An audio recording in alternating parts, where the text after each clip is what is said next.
और क्योंकि नव्या पैसे वाली नहीं थी इसलिए दूसरी लड़कियों को किसी बात का डर नहीं था। वो जानती थी कि नव्या को कितना भी परेशान कर ले उससे उनका कुछ नहीं हो सकता और कोई उनका कुछ नहीं बिगाड़ पाएगा। नव्या को इतनी बुरी हालत में देखकर उन्हें उस पर जरा सा भी तरस नहीं आ रहा था, बल्कि वो तो उसके साथ और बुरा करना चाहती थी। रिया, हमें अब इस लड़की का क्या करना चाहिए? एक लड़की ने पूछा। इससे पहले कि यहाँ पर लोग इकट्ठा हो जाए, वो सब नव्या को यहाँ से जल्दी ले जाना चाहती थी। रिया ने गुस्से में नव्या की तरफ देखा और बोली, इसके कपड़े फाड़ दो। ये सुनकर सभी लड़कियां हैरान हो गई। रिया ने चिल्लाते हुए कहा, सुना नहीं तुम लोगों ने? अगर ये यहाँ से नहीं जाना चाहती तो इसके कपड़े फाड़ डालो जल्दी। सभी लड़कियां जल्दी से झुकी और सबने नव्या के कपड़े खींचना शुरू कर दिए। नव्या बहुत ज्यादा डर गई थी। Don't touch me, please, मुझे हाथ मत लगाओ, मुझे छोड़ दो, प्लीज हेल्प अस। नव्या को फिर से किसी ने लात मारी, पर इस बार किसी ने उसके पेट पर लात मारी। नव्या अपना पेट पकड़कर जोर से चिल्लाई, उसे बहुत तेज दर्द हुआ। नव्या की हालत अब बहुत खराब हो गई थी, वो दर्द से कर्रा रही थी, उसके माथे पर पसीना, पूरे शरीर पर मिट्टी लगी थी। नव्या को पता था कि बस अक्षय उसे बचा सकता है और वो उसके आने की उम्मीद में थी। नव्या के साथ इससे पहले कभी ऐसा नहीं हुआ, तो वो बहुत डरी हुई थी। उसे समझ नहीं आ रहा था कि वो क्या करे। नव्या चोट का दर्द और इस तरीके की हरकत, फटे हुए कपड़े, कैसे अपने आप को संभाल पाती, ये सोचकर उसका दिल सहमे जा रहा था और उसका शरीर ठंडा पड़ता जा रहा था। रिया एक बहुत शातिर लड़की थी। नव्या के पास मदद के लिए चिल्लाने का कोई मौका नहीं था। नव्या इतनी सारी लड़कियों को दो हाथों से कैसे रोक पाती? कुछ लड़कियां नव्या के कपड़े खींचने की बजाय मौके का फायदा उठाकर उसे मार रही थी। नव्या के हाथ छिल गए थे, पूरे हाथों पर लाल निशान आ गए थे। अक्षय, अगर तुम अभी नहीं आए तो ये लोग मुझे मार डालेंगे। Stop them, stop. तभी अचानक किसी ने चिल्लाया।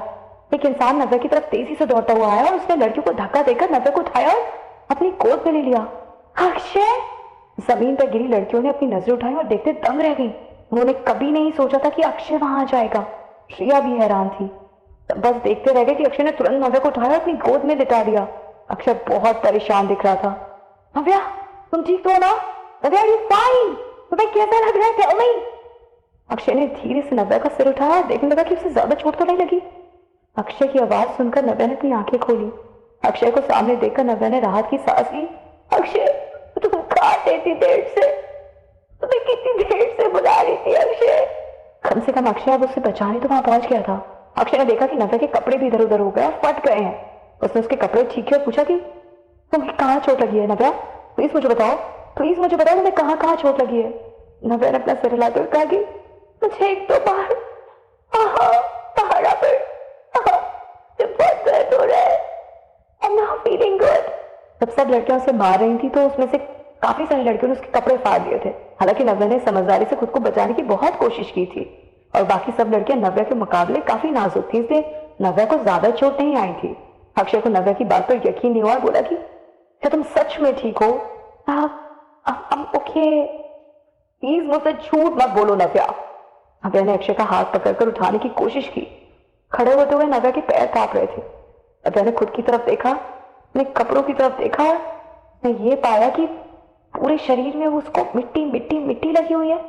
हल्का दर्द है पर मैं ठीक हूँ, नव्या ने फिर से अक्षय से कहा। हालांकि इतनी सारी लड़कियों ने मिलकर अकेली नव्या को मारा था, जो कि सोचकर काफी डरावना लगता है, पर उन्होंने मारा ज्यादा नहीं था। काफी देर तक वो नव्या को बस खींच रही थी, इसलिए नव्या को चोट ज्यादा नहीं आई थी।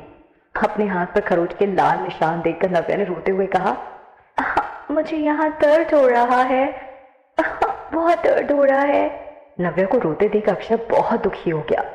उसने वहां खड़ी सभी लड़कियों की तरफ गुस्से से देखा और पूछा कि ये किसने किया है? ये किसने किया है? सभी लड़कियां डर गई। इससे पहले अक्षय को उनमें से किसी ने इतने गुस्से में नहीं देखा था। डर के मारे अब वो सब पीछे हटने लगी। और मारा किसने नव्या को? आई एम आस्किंग अगेन, किसने मारा नव्या को? अक्षय ने फिर से चिल्लाते हुए पूछा। जिन दो लड़कियों ने नव्या को मारा था उनके चेहरे पर डर साफ साफ दिखाई दे रहा था। उन्होंने अपना डर छुपाने की कोशिश की, पर इससे पहले कि वो छुपा पाती अक्षय ने उन्हें देख लिया। अक्षय गुस्से में उन्हें घूरने लगा। दोनों लड़कियों का चेहरा डर से पीला पड़ गया था। दोनों वहीं खड़ी खड़ी कांपने लगी। अक्षय, ऐसा कुछ नहीं है, हमारा मतलब वो नहीं था। अक्षय, सीरियसली। रिया गुस्से में नव्या की तरफ देखने लगी। उसने नव्या को घूरते हुए कहा, नव्या, तुमने तो कहा था कि तुम्हारे और अक्षय के बीच में कुछ नहीं है। तुमने झूठ बोला था। हाँ, कितनी बड़ी झूठी हो तुम, बड़ी बेशरम और घटिया लड़की हो तुम। अक्षय को इस तरह नव्या का ध्यान रखते देख रिया के गुस्से का कोई ठिकाना नहीं था। अगर वहां अक्षय नहीं होता तो शायद रिया ने नव्या का मुंह नोच लिया होता। रिया की बात सुनकर अक्षय को गुस्सा आ गया। नव्या की तरफ देखा जो कि उसकी बाहों में थी। अक्षय ने अचानक से अपने हाथ हटा लिए और पूछा कि तुमने सच में इन सबसे यही कहा है कि हम दोनों के बीच में कुछ नहीं है? अक्षय का गुस्सा देखकर नव्या थोड़ा घबरा गई। उसने खुद को संभालते हुए कहा कि मैं वो अक्षय। रिया ने अक्षय की तरफ देखा। उसे अभी भी उम्मीद थी कि दोनों के बीच कुछ नहीं है, इसलिए उसने अक्षय से पूछा कि अक्षय तुम दोनों के बीच क्या है? कुछ भी नहीं है ना? तो फिर तुम इसके लिए इतना परेशान क्यों हो रहे हो? नव्या को समझ नहीं आ रहा था कि वो क्या कहे। वो समझ गई कि उसने अक्षय को दुख पहुंचाया है। अक्षय मैं नव्या भी बोल ही रही थी कि अचानक आवाज आई कि कुछ भी नहीं है हम दोनों के बीच। नव्या अब चुप हो गई। नव्या ने नहीं सोचा था कि अक्षय भी ऐसा कहेगा। नव्या का दिल टूट गया था। नव्या बहुत दुखी हो गई। हालांकि पहले नव्या ने मना किया था। नव्या ही चाहती थी कि किसी को उनके रिश्ते के बारे में ना पता चले, पर अक्षय के मुंह से ही सुनकर उसका दिल टूट गया। वो बहुत दुखी हो गई। नव्या की आंखों में आंसू आ गए। नव्या को अब समझ आया कि अक्षय इतना गुस्सा क्यों था। ऐसा सुनकर कितना दुख पहुंचता है। नव्या को अब समझ आया। Akshay I'm sorry, I'm really sorry, बोलते हुए नव्या की आंखों में आंसू भर आए। अक्षय की बात सुनकर रिया खुश हो गई। अक्षय ने जो भी कहा रिया वही सुनना चाहती थी। उसने नव्या की तरफ देखा और बोली कि अक्षय का जो बोलना था उसने बोल दिया। तुम जैसी बेशरम लड़की से उसका कोई लेना देना नहीं है। अब ये मत सोचना कि तुम्हारे ये आंसू देखकर अक्षय तुम पर दया कर देगा। रिया का इस तरह नव्या से बात करना अक्षय को अच्छा नहीं लगा। उसने नाराज होते हुए रिया से कहा कि तुम जरा अपना मुंह बंद रखो। अक्षय की बात सुनकर रिया को बुरा लगा। अक्षय! जैसे ही अक्षय ने नव्या की आंखों में आंसू गिरते हुए देखे उसका दिल भारी हो गया।